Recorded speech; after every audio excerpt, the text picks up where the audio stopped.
Pithapuram TDP మాజీ MLA వర్మకు అడుగడుగున అవమానాలే ఎదురవుతున్నాయి. గత ఎన్నికల్లో తన సీటును త్యాగం చేసి జనసేన అధినేత పవన్ విజయం కోసం వర్మ పనిచేశారు. ఇప్పుడు పవన్ తీరు ఏరు దాటే వరకు ఓడమల్లన్న, ఏరు దాటాక బోడి మల్లన్న అన్నట్లుగా తయారైంది.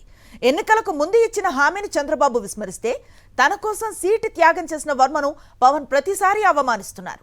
దీంతో వర్మ లోలోన రగిలిపోతున్నారు. ఇటీవల పిఠాపురంలో జరిగిన సంక్రాంతి సంబరాల్లో టీడీపీ ఇన్ఛార్జ్ ఎస్వీఎస్ఎన్ వర్మ తీవ్ర అవమానానికి గురయ్యారు.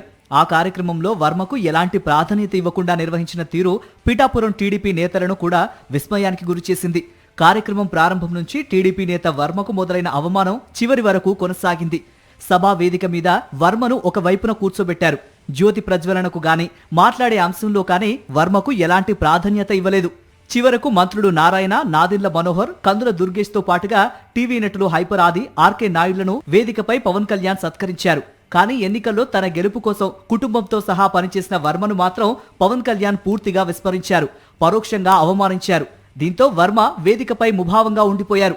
సంక్రాంతి సంబరాలకు వర్మను ఆహ్వానించి ఉద్దేశపూర్వకంగానే పవన్ కళ్యాణ్ అవమానించారని వర్మ అనుచరులు ఆగ్రహంతో రగిలిపోతున్నారు. కూటమి అధికారంలోకి వస్తే ఎమ్మెల్సీ పదవి ఇస్తానని హామీ ఇచ్చిన చంద్రబాబు అధికారంలోకి రాగానే వర్మకు వెన్నుపోటు పొడిచారు. ఆ తర్వాత పిఠాపురంలో వర్మను జీరో చేశానని మంత్రి నారాయణ చేసిన వ్యాఖ్యల ఆడియో తీవ్ర కలకలం రేపింది. మరోవైపు గత ఏడాది జరిగిన జనసేన ఆవిర్భావ సభలో కర్మ అంటూ వర్మను ఉద్దేశించి ఎమ్మెల్సీ నాగబాబు చేసిన వ్యాఖ్యలు అప్పట్లో దుమారం రేపాయి. ఆ తర్వాత ఇప్పుడు పిఠాపురం సంక్రాంతి సంబరాల్లో వర్మకు ఎలాంటి ప్రాధాన్యత లేకుండా చేసి అవమానించారు పవన్ కళ్యాణ్.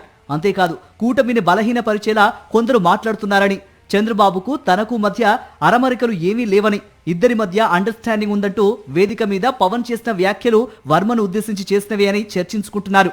మాజీ ఎమ్మెల్యే వర్మను పిఠాపురంలో పక్కన పెట్టేసినట్లేనని కూటమి నేతలు చెవులు కొరుక్కుంటున్నారు. పిఠాపురంలో మరో పవర్ సెంటర్ లేకుండా టీడీపీ అధిష్టానాన్ని ఒప్పించి వర్మకు ఎలాంటి ప్రాధాన్యత లేకుండా చేశారన్న గుసగుసలు వినిపిస్తున్నాయి.